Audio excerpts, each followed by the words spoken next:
홍길동전 이야기는 우리가 잘 압니다. 아버지를 아버지라고 부르지 못하고 엄마를 엄마라고 부르지 못하는 나의 정말 힘든 적서 자별의 슬픔 속에 있는 나는 뭐냐 뭐 이런 얘기예요. 이 이야기 속에서 굉장히 중요한 두 명에 대해서 우리가 잘 이해를 못해요. 일단 홍길동의 아버지 홍판서, 홍길동의 엄마 춘섬, 이 둘이 어떻게 되었는지를 잘 주목하지 못합니다. 홍판서라는 사람이 어느 날 낮잠을 잡니다. 여기서 제일 중요한 건 낮잠이에요. 밤잠이 아니라. 중요한 사실입니까? 아주 중요합니다. 많은 연구자들이 이거 지적을 못했어요. 그래서 제가 이거 논문으로 썼습니다. 이걸 낮잠을요? 낮잠이 중요하다는 걸 썼어요. 사랑채에서 낮잠을 자는데 갑자기 청룡이 나타나는 꿈을 꾼 거야. 청룡이 폰 팍 달려는 꿈이니까 엄청난 길몽인 거야.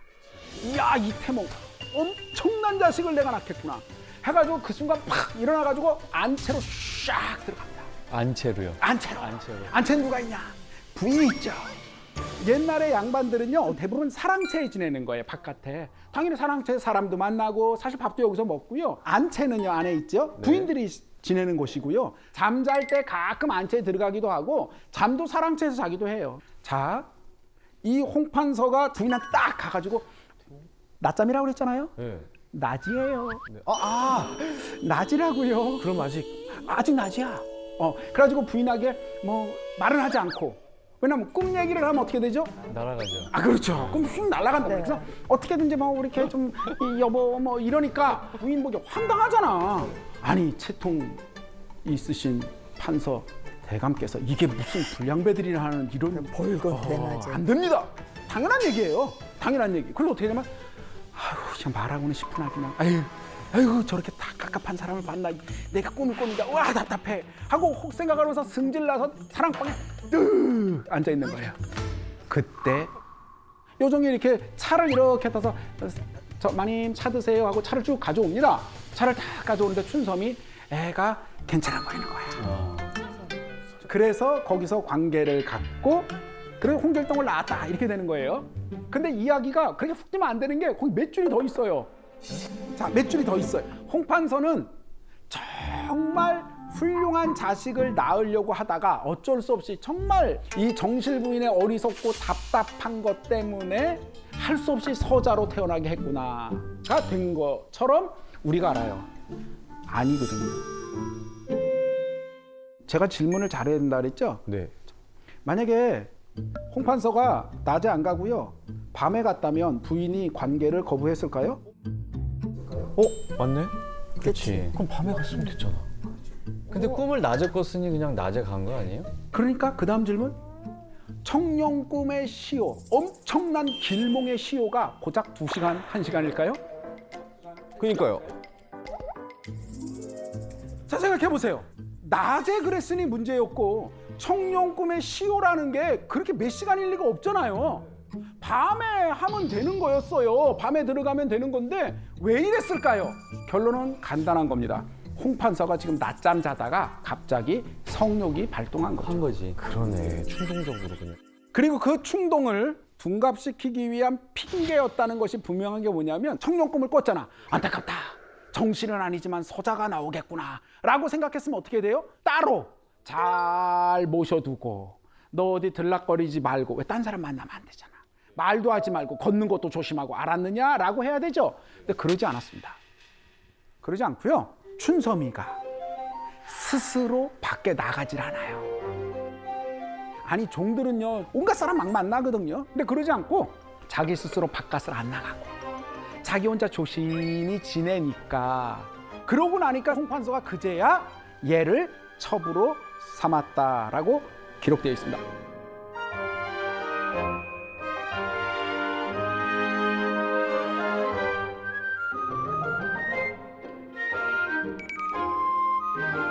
홍판서가 그러니까 실제로 자신이 무슨 자식을 낳아서 훌륭한 자식을 낳겠다라는 생각이 한 것이 아니라는 거죠. 그냥 자신의 성욕 때문에 이랬던 겁니다. 아버지는 이렇다 칩시다. 엄마. 그럼 이 엄마는 홍판서가 성관계를 가지려고 할 때 춘섬이는 억울했을까요?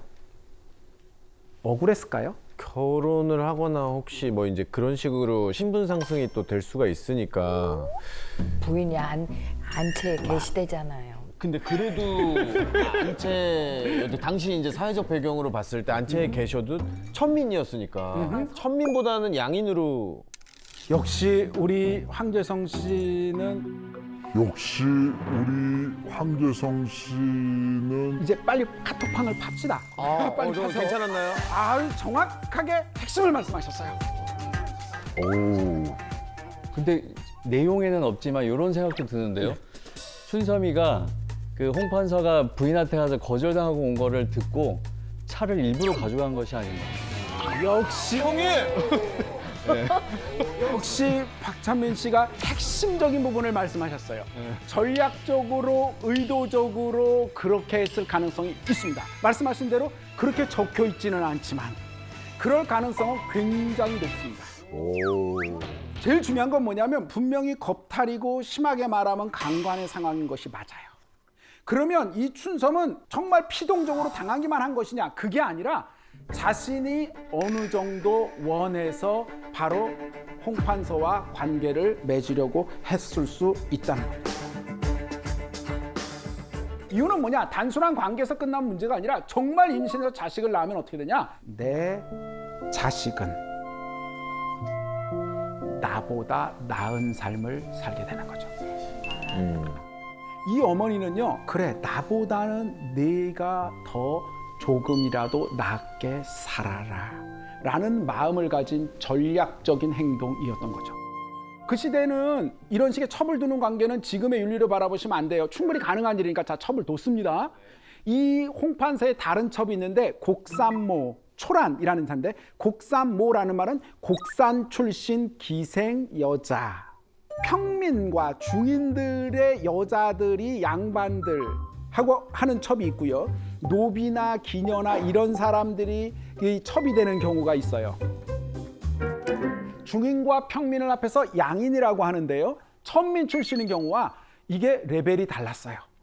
그래서 이쪽이 훨씬 좋게 평가했고요. 여성들도요, 저기를 좀 낮게 평가했어요. 그래서 양인 출신에서 낳은 아들인 경우는 뭐라고 불렀냐면 서자라고 불렀고요. 천민 출신에서 나온 걸 얼자라고 불렀습니다. 그러니까 정확하게 말하면 홍길동은 얼자인 거죠. 그러나 보통 서자와 얼자를 섞어서 통용해서 말을 하다 보니까 서자 이렇게 부르는 겁니다. 여기서 질문. 똑같이 천한 첩이었잖아요. 기생인데 첩이 되는 사람이 있고요. 종인데 몸종인데 첩이 되는 사람이 있습니다. 둘 다 천하죠. 둘 중에 땅 부딪히면 누가 더 천하게 생각했을까요?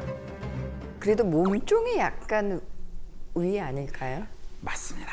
이미진 씨가 정확히 말씀하셨다. 몸종이 기생보다 더 위로 생각했습니다. 기생은 정말 당시대 가장 밑에. 제가 알기로는 그 기생이 우리가 생각하는 그런 걸 생각하면 안 된다고 막 음악 예술이랑, 뭐 맞아. 그다음에 막 시도 되게 잘 써야 되고 엄청 많이 배웠다고. 실제로 그랬습니다. 그러나 그 앞뒤 문맥과 상황 속에서 가장 중요한 핵심적인 질문. 기생은 은퇴하면 뭐 할까요? 주모. 맞습니다. 나 이제부터 되고 있어. 네. 맞습니다. 주모가 되는 경우 나쁘지 않습니다. 왜? 노후가 되는 거예요. 먹고 사는 거예요. 그게 없는 사람은 어떻게 될까요? 그 마을에 악패를 저지르는 늙은 할멈이 됩니다. 옛날 얘기해 보면은 우악스러운 기생 출신의 악한 여자가 뭐 이런 식의 게 굉장히 많아요. 그분이 가진 것도 없고 먹는 것도 없고 하다못해 무슨 남편이 있는 것도 아니고, 그러니까 어떻게 되냐, 옆집 가가지고 저 간장 좀 줘보쇼. 그러면 안 주면 이놈의 집이 막 이러면서 온갖 또 이거는 또 세고 아주 시끄럽고 이런 사람들이 주로 됩니다. 또 뭐 할까요? 기생이 될 수 있는 일이 여럿이 있는데 그 중에 제일 좋은 게 뭐냐? 첩이 되는 겁니다. 그러나 방금 전 종들은요, 그렇게 안 살아도 선택할 수 있는 게 있는 거예요. 누군가의 종이면 물론 종으로서 힘들지만 먹고 사는 문제는 해결할 수 있는 거거든요. 그렇더라도 둘이 충돌을 합니다. 그래도 더 위에 설 수 있는 방법은 뭐냐? 판서의 사랑을 받는 거예요. 그렇죠. 사랑을 얻어서 자식을 낳는 겁니다. 아이. 그러니까 곡산모, 곡산 출신 기생인 초란이라는 사람이 엄청나게 시기했습니다. 이유는 뭐냐? 자기는 자식을 못 낳고 쟤는 자식을 낳으니까. 이 곡산모 초란이 쟤만 죽이면 어떻게 쟤를 눌러보겠어. 그런데 자기 마음대로 그랬다간 자기도 큰일 나잖아요. 자기는 아무것도 아닌 그냥 첩이에요. 그래서 어떡하냐? 기생특유의 이걸로 일단 가서 어떻게 됐냐? 정실 부인을 꼬셔요. 아유, 길동이 보셨죠? 큰일 날 놈입니다. 그러면서 그 집에 원래 정실 부인이 낳은 형이 있겠죠. 아이고, 도련님. 그래서 되냐? 정실 부인과 적장자인 형, 배다른 형인 그 형의 허락으로. 그리고 더 중요한 건 아버지도 알고 있었습니다. 그럴 거라는 것을 용인함으로써 결국 자객이 들어와서 그랬던 거고, 이젠 더 이상 집에 있을 수 있는 것이 아니죠. 그래서 집을 나가게 되는 겁니다. 단순히 나는 서자인데 너무나 나는 억울해, 그러니까 집을 나갈래, 이런 정도가 아니라 여기 있으면 그냥 죽을 수밖에 없는 상황이어서 할 수 없이 벗어날 수밖에 없었던 상황인 겁니다. 이거를 번역한, 홍길동전을 번역한 알렌이라는, 우리가 잘 아는 광해원 만들었던 알렌이라는 선교사 있죠? 그분이 홍길동전을 번역하세요. 딴 사람이 오해할 수 있는, 지금 우리가 보면 오해할 수 있는 것처럼 이런 불편하고 복잡한 얘기를 많이 삭제했습니다. 조선의 문화가 다르기 때문에 서양에 알리는 게 목적이었기 때문에 아까 말씀드린 제일 중요한 거, 낮잠이 아니라 밤에 잠을 자다가 거기선 밤잠으로 바꾸셨어요. 그런데도 부인이 세상에 그러지 않다니, 아유, 운명일세, 뭐 이런 식의 느낌이 나도록 번역을 하셨습니다. 아, 근데 낮잠이 확실히 맛있네요. 그렇죠. 그러니까 이 홍길동전 작가는 보통 작가가 아닌 겁니다. 핵심적인 내용을 딱 짚어서 이렇게 할 수밖에 없었던 거죠. 정말 슬픈 이야기가 하나가 있습니다. 장하와 홍련 이야기를 모르시는 분들이 없으세요. 제가 잘 하지 않는 이야기입니다. 장하 홍련 얘기는 너무 잘 아시잖아요. 이런 거잖아요. 장하와 홍련이 예쁜 언니 동생, 너무 예뻐. 그래서 같이 잘 지내는데 계모가 와요. 애들을 모함해서 애들이 죽고, 그래서 더 재밌는 건 뭐냐면 장하 홍련이 죽은 다음에 귀신이 되어서, 처녀 귀신, 무서워 해가지고 나타나서 복수하는, 우린 그런 얘기로 알고 있습니다. 장하와 홍련이 어머님이 돌아가셨습니다. 돌아가시면서 우리 애들 잘 키워줘서 좋은 데 시집 보내주세요가 죽을 때 이 친모의 유언이었습니다. 그럼 너무 당연한 거죠. 이 집안 배좌수라고 돼 있는데요. 아버지가 배좌수. 좌수라는 말은 뭐냐면요, 지역의 유지란 뜻이에요. 좌수는 아무나 하는 게 아니고 그 지역에 이렇게 뭐 읍장 정도 아닙니다. 큰 아주 그냥 대단한 입김 센 이런 분들이에요. 양반가는요, 당연히 엄마가 있어야 됩니다. 그거는 무슨 다른 어떤 의도가 아니고 꼭 있어야 돼요. 새어머니가 왔는데 여기서 진짜 중요한 게 뭐냐면 장하 홍련이 여자였다는 거예요. 아들이 아니었다는 겁니다. 전처의 소생이 아들이에요. 그럼 얘기가 좀 많이 복잡해집니다. 자, 전처 자식의 장하 홍련 딸이 있고요. 후처가 왔습니다. 그래서 후처가 와서 아들을 낳아요. 아들이 있어요.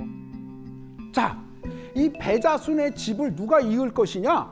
당연히 계모, 첩이 아닙니다. 첩과 계모는 다릅니다. 보통 이게 옛날 얘기에 가장 많은 게 처첩 갈등이에요. 처와 첩이 싸우는 거예요. 그건 다 집안 내 주도권 싸움이거든요. 그런데 주도권 싸움이 될 때 제일 중요한 건 아까 전에 말씀드린 것처럼 자식을 어떻게 낳느냐예요. 딸이 중요하잖아. 아들 낳는 거거든요. 근데 전체 자식들이 아들이 아니라 뭐라고요? 딸, 둘. 걔네들은 뭐예요? 시집. 가면 끝. 그런데 도대체 계모는 왜 장하를 모함했나요? 모함을 왜 했을까요? 모함했어요, 결국은. 지금까지 한 얘기로 보면 밥을 많이 먹었나요? 그럴 수 있습니다. 밥을 많이 먹어. 식탐 때문에. 밥을 너무 많이 먹어서. 가능성 있습니다. 가능성 있어요. 그런데 이제 이 배자순의 집은 부자예요. 아니면 내 아들이 걔네들을 좋아하나? 어머 막장이다 막. 너무 많은 걸 봤어. 여기 속에. 아니, 그건 아닙니다. 자, 예쁘게 생겼어요, 장하 홍련은. 뭘까요? 맞습니다. 아빠가 딸들을 너무 예뻐했어요. 근데 아빠들은 다 딸바본데. 근데 그게 내 아이면 상관이 없는데 네. 전처의 아이야. 그럼. 계모 입장에서는 남편이 자꾸 두 딸을 자꾸 싸고 돌고 우리 아들 별로 안 좋아합니다. 걔네만 편애해요. 어떻게 하면 되나요? 이 문제를 해결하려면 시집을 보내면 되죠. 아들이면 이건 게임이 안 되는 거고 싸우지도 않고 그냥 끝나는 거고 어떻게 할 수도 없는데 딸이에요. 간단히 시집 보내면 됩니다. 너 가. 그리고 더 중요한 건 돌아가신 친모의 유언이 뭐냐? 시집 보내라는 거였어요. 명분도 있어. 더더욱 자기 딸이 때가 됐는데 시집을 못 간다 그러면 그 지역에도 추문이에요. 이게 뭐야? 쟤는 뭐 문제가 있나? 뭐 아이고 이상한가 봐. 안 좋아. 시집 보내기 당연해. 계모 입장에선 얘네들을 시집 보내면 되는데 시집을 안 가요. 왜? 배자수가 시집을 보내지 않습니다. 배자수는 계속해서 뭘 하느냐? 아유, 니들이 불쌍하다. 계모가 저렇게 괴롭히느냐. 맨날 밖에 갔다 오면 아유, 엄마가 괴롭혔지. 계모 가면서 막 눈물 뚝뚝 흘리면서 맨날 이래요. 그럼 빨리 시집. 그 뭐 문제야 그 사람이 되는데 문제야. 사랑하는 사람 만나서. 그런데 결정적으로 이 문제가 막 근본적으로 바뀐 게 뭐냐면 또 쥐가 나오네. 오늘 뭐 뭐로 쥐특집이. 나와요 이번엔? 쥐를 잡아서 계모가 쥐를 죽여서 짓이겨요. 금방 태어나다 죽은 태아처럼 보이게 해서 장화가 자는 이불을 들치고 거기다 휙 던져놔서 모함을 합니다. 제가 지어낸 것 같지요? 네. 실제로 이게- 옛날 이야기 속에 다 있는 겁니다. 읽은 적이 없는데. 와. 자, 그리고 나서 어떻게 되느냐? 그 장면을 포착하게 해서 누구에게? 아버지인 배자수가 보고 저 년이 저게 애를 몰래 임신해서 애를 낳다가 낙태해서 저거 봐요! 라고 모함을 합니다. 그래서 어떻게 하냐? 장화를 데리고 갑자기 먼 친척네 데려간다고 그 밤에 물에 빠뜨려 죽이지요.